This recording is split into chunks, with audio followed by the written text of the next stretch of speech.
Baik, bismillahirrahmanirrahim. Assalamualaikum warahmatullahi wabarakatuh.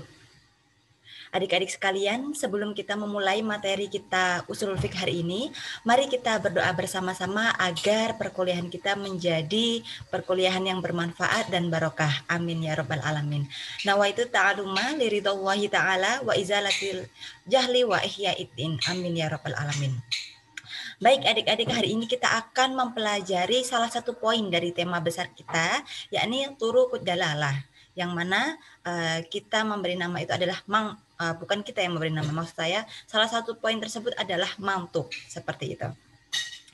Kemudian sebelum itu saya akan memberikan pengantar terlebih dahulu ya mengenai turukud dalalah. Sebentar.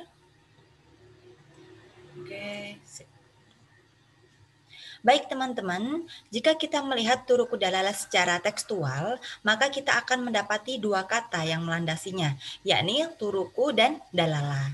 Turuku sendiri ini merupakan bentuk jamak dari torikun, yang artinya adalah jalan, seperti itu.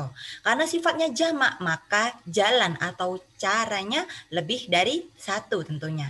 Sementara dalalah adalah bentuk jamak dari dalil yang artinya petunjuk.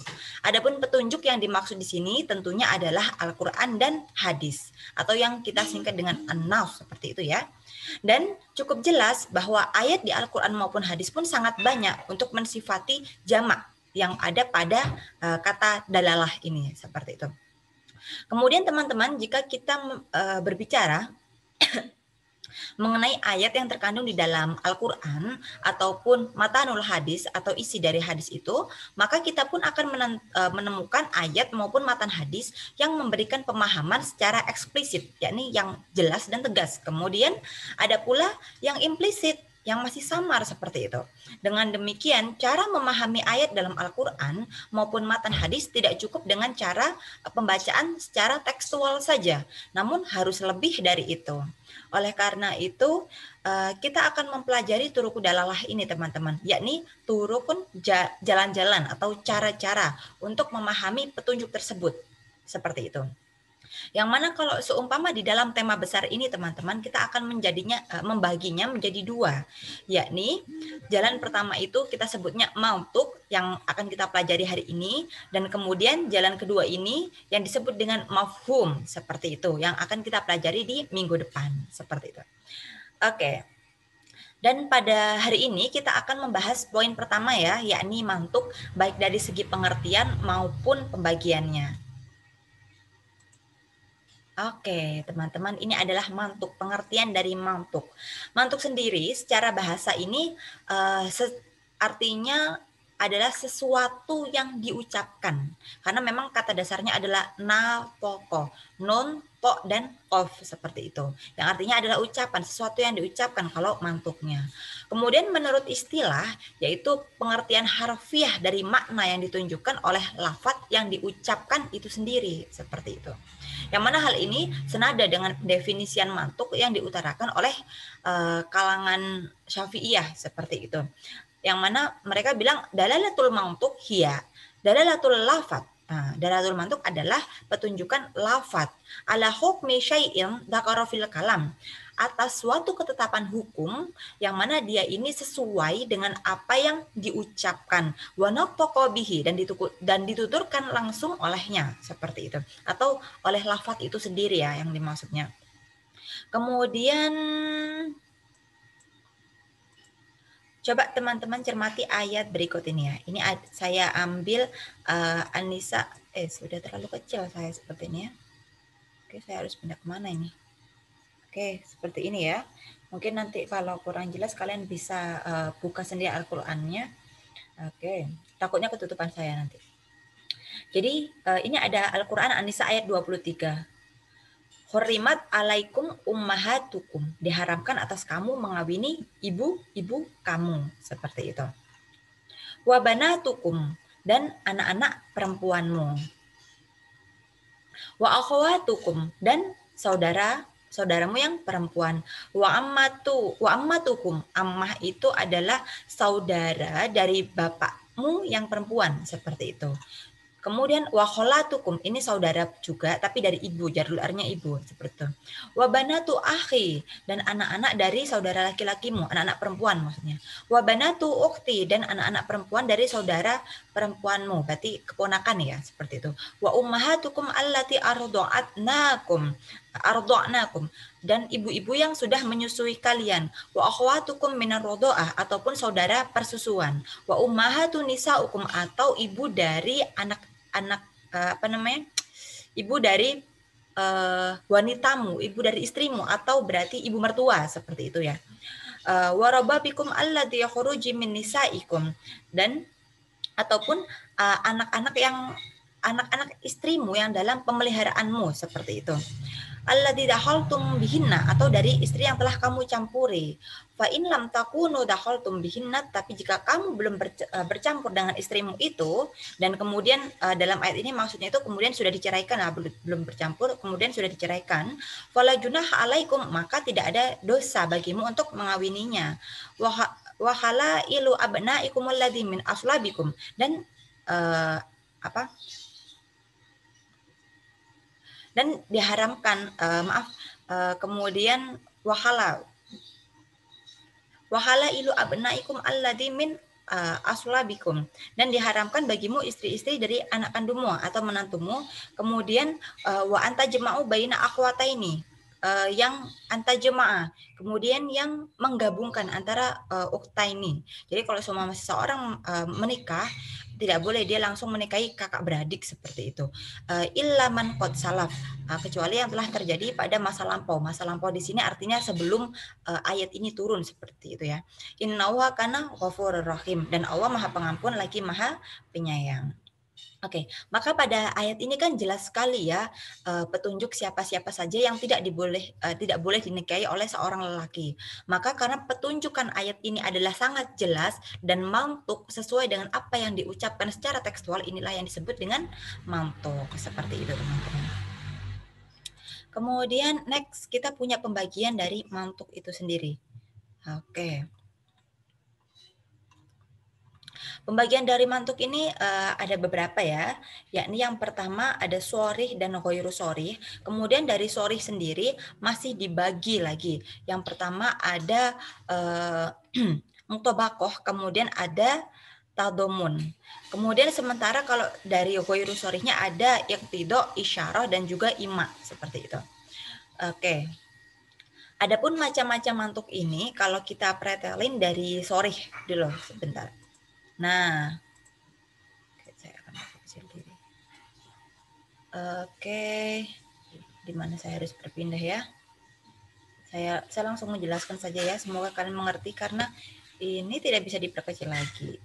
Oke, ini sekecil-kecilnya saya. Oke, seperti ini teman-teman.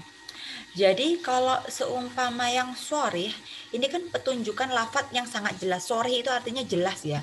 Yang mana dia itu tercangkup di dalam ungkapan lafalnya nas. Kemudian mantuk sorih ini kalau seumpama dari ulama Syafi'iyah ini, apa yang dia istilahkan dengan ibaratud dalalah, seperti itu.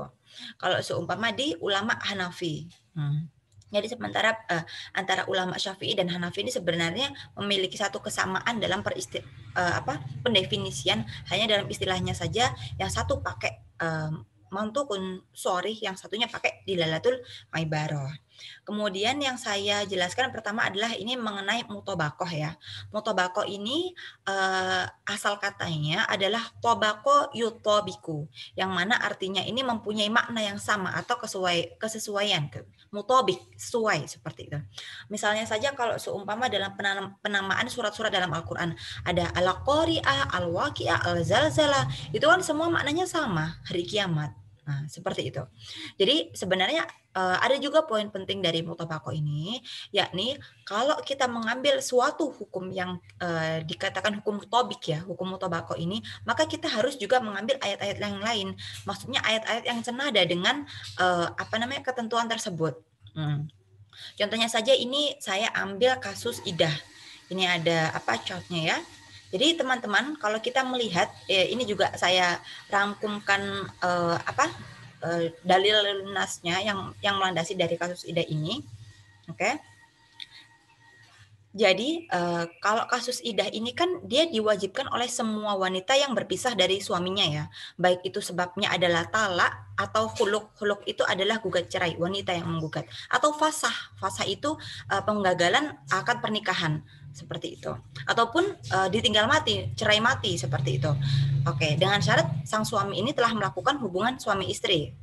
Oke, atau telah memberikan kesempatan kemampuan yang cukup untuk melakukannya. Nah, berdasarkan ini, berarti wanita yang diceraikan atau ditinggal mati oleh suaminya itu sebelum digauli atau belum ada kesempatan untuk itu, maka dia tidak memiliki masa iddah. Sebagaimana Allah Ta'ala berfirman, Ya ayyuhalladzina amanu idza nakahtumun mu'minat summa talaqtumuhunna min qablu an tamassahunna fama lakum alaihinna min iddati tak tadunaha seperti itu. Jadi kalau kita membahas masa idah itu kan sebenarnya kok idahnya itu bermacam-macam. Ada yang sekian hari, kemudian ada yang 3 quru. Nah, bagaimana? Nah, kita perhatiannya dari sini teman-teman. Jadi kalau seumpama dari ayat tersebut, itu kan artinya hai orang-orang yang beriman, apabila kamu menikahi perempuan yang beriman, kemudian kamu ceraikan mereka sebelum kamu mencampuri mereka sama sekali, dan ini tidak wajib bagi wanita tersebut itu masa idah seperti itu gitu. Jadi kemudian kalau semua masih laki-laki itu belum sama sekali menyampuri wanita tersebut, maka dia besoknya pun menikah dengan pria lain boleh seperti itu.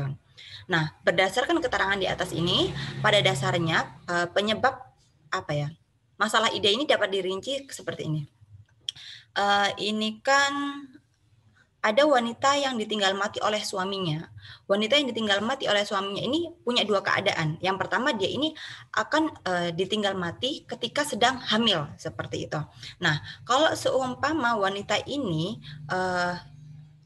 cerai mati dan dia sedang hamil, maka masa iddahnya ini dia harus menunggu sampai melahirkan bayi tersebut. Seperti itu. Sebagaimana Allah berfirman, wa ulati ahmalin ajalahunna ayyadna hamlahunna. Dan perempuan yang hamil waktu iddah, mereka itu harus menunggu. Iddah itu kan masa tunggu ya, untuk melahirkan kandungannya seperti itu. Itu pada At-Tolak ayat 4 ini. Nah, keumuman ayat ini kemudian dikuatkan oleh hadis dari Al-Miswar bin Marohmah radhiyallahu anhu yang berbunyi an Syuaibah al-Aslamiyah an-nufisat ba'da wafati zawjihi bilayalin faja'at Nabi sallallahu alaihi wasallam fa astadanhu ayan kiha fa'adina laha fangkahat, seperti itu. Dari Syuaib al-Aslamiyah radhiyallahu anhu melahirkan dan bernifas setelah kematian suaminya. Lalu ia mendatangi Nabi.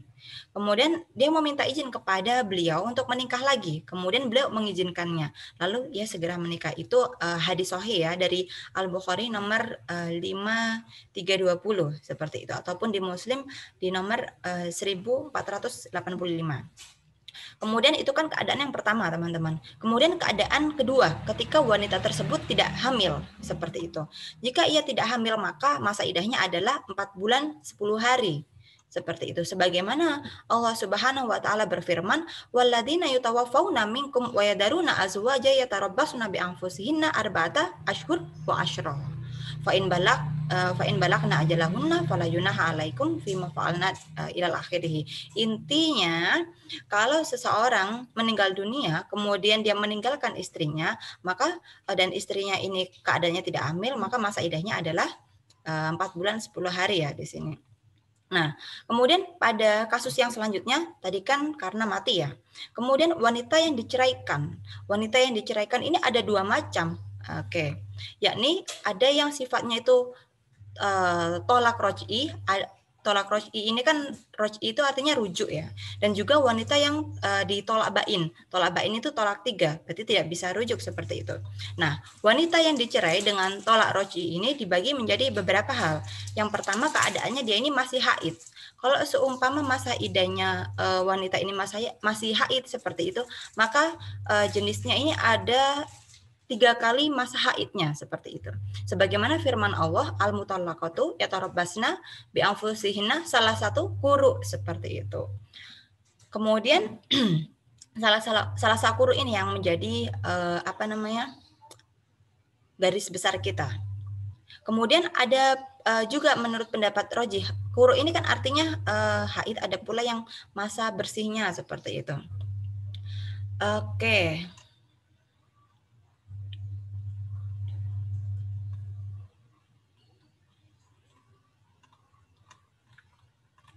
Kemudian sudah ya, cerai udah rojih. Oke, kita akan lanjut ke bain sekarang, tolak bainnya. Apabila si wanita itu ditalak 3 atau bain, bagaimana kasusnya? Nah, kalau seumpama ditalak bain ya sudah, dia sama dengan menunggu tidak hanya menunggu sekali haid aja, tapi memastikan dia tidak sedang hamil. Kemudian juga ada pendapat dari Syekhul Islam Ibnu Taimiyah rahimahullah yang menyatakan bahwa wanita yang dicerai dengan 3 talak, maka masa idahnya adalah sekali haid. Dengan haid sekali berarti sudah terbukti bahwa rahimnya kosong dari janin, kemudian dia boleh menikah lagi dengan laki lain seperti itu.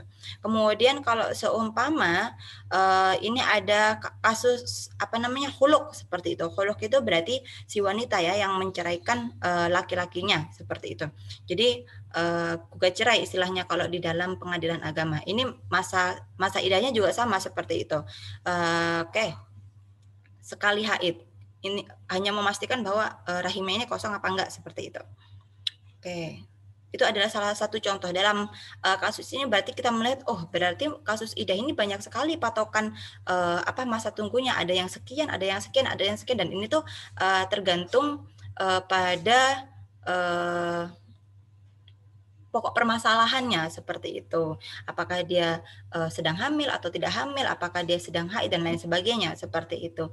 Dan di sini pada poin mantuk ini kita kan melihat bahwa kejelasan pada ayat tersebut. Tetapi pada kejelasan itu terdapat perbedaan antara satu ayat dengan ayat yang lain. Oleh karena itu setelah kita kompilasikan, kita akan mengambil hukum mutobakohnya, mana sih yang mutobik, mana sih yang sesuai. Maka ternyata kesesuaian itu tergantung pada pokok kasusnya. Seperti itu kira-kira intinya. Kemudian teman-teman, ini masalah sorih yang tadomun ya. Oke. Sorih yang tadomun bagaimana? Tadomun ini kan artinya domana ya demanu, yang artinya dia mewakili atau mencangkup atau mengganti atau saling bisa menjelaskan yang lain seperti itu. Misalnya saja saya ambil di sini adalah dalil wudhu sebelum sholat pada Al-Maidah ayat 6. Ya ayyuhalladzina amanu idza qumtum ila sholati faghsilu wujuhakum wa aydiyakum ilal marafiqi famsahu bi ru'usikum wa arjulukum ila ka'bain. Itu wa ila akhiri. Pokoknya tentang wudhu seperti itu kan ya.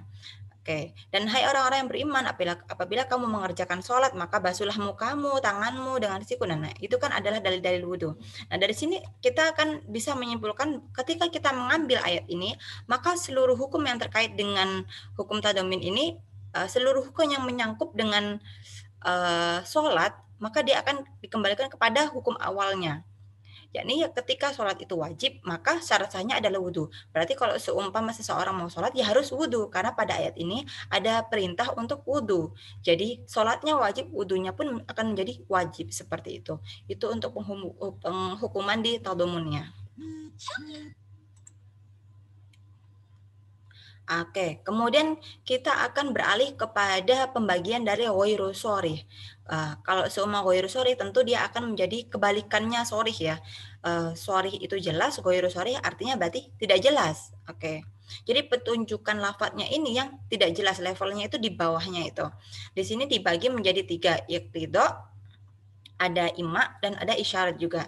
Dan awal kita akan mempelajari iktido dulu.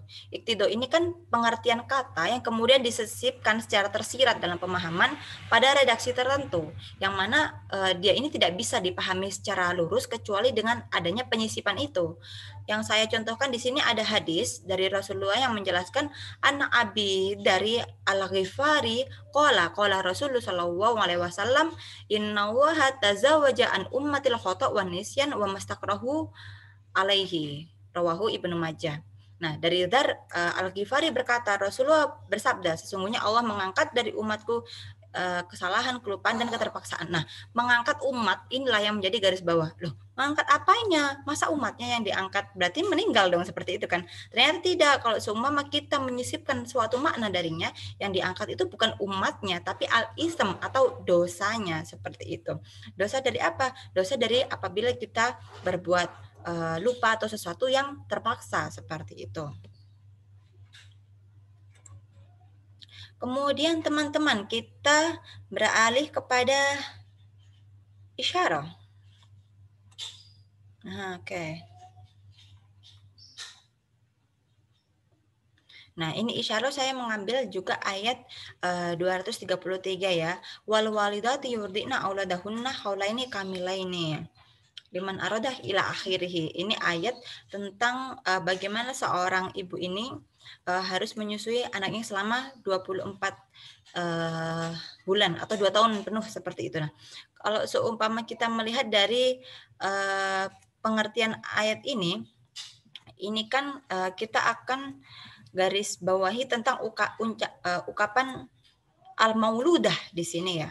Bagaimana seorang ayah atau suami ini wajib mengayomi istri mereka yang berupa nafkah dan pakaian, dan juga tempat tinggal secara layak dan patut, seperti itu. Sebentar.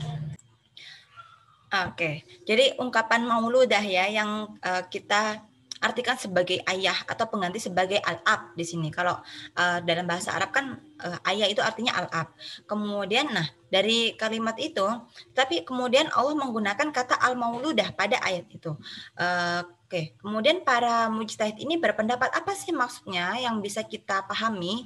Nah, al-mauludah ini kan terdiri dari dua unsur kata, yaitu al-maulud yang artinya kata dasar itu adalah anak yang dilahirkan. Kemudian kata al-mauludah lahunya itu berarti nya, seperti itu ya. Nya di sini petunjukan kepada ayahnya.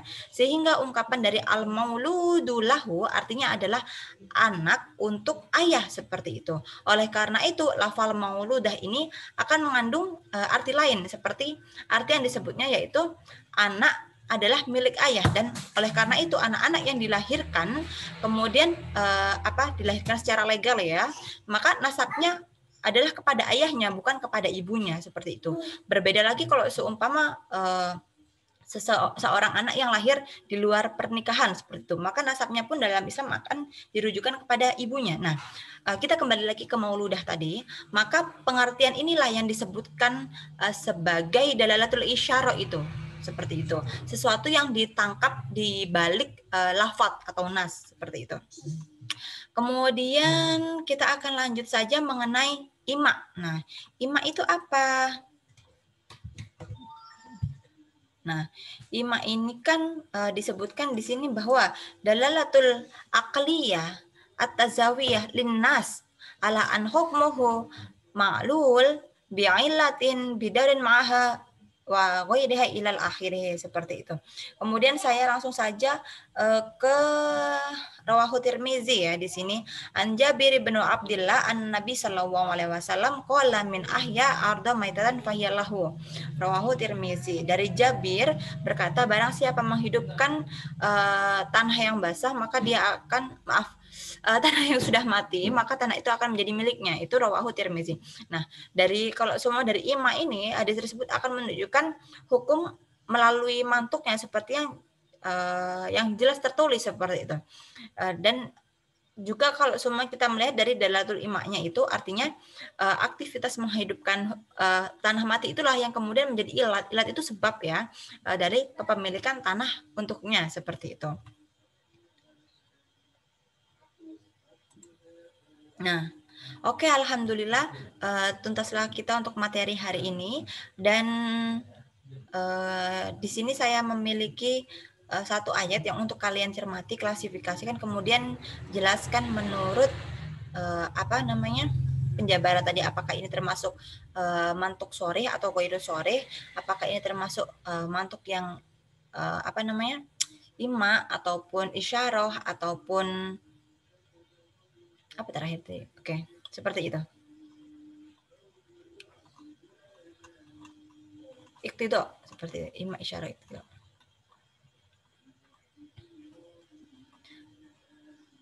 Oke, di sini ada ayat Al-Maidah ayat 3 ya. Baik, seperti itu saja.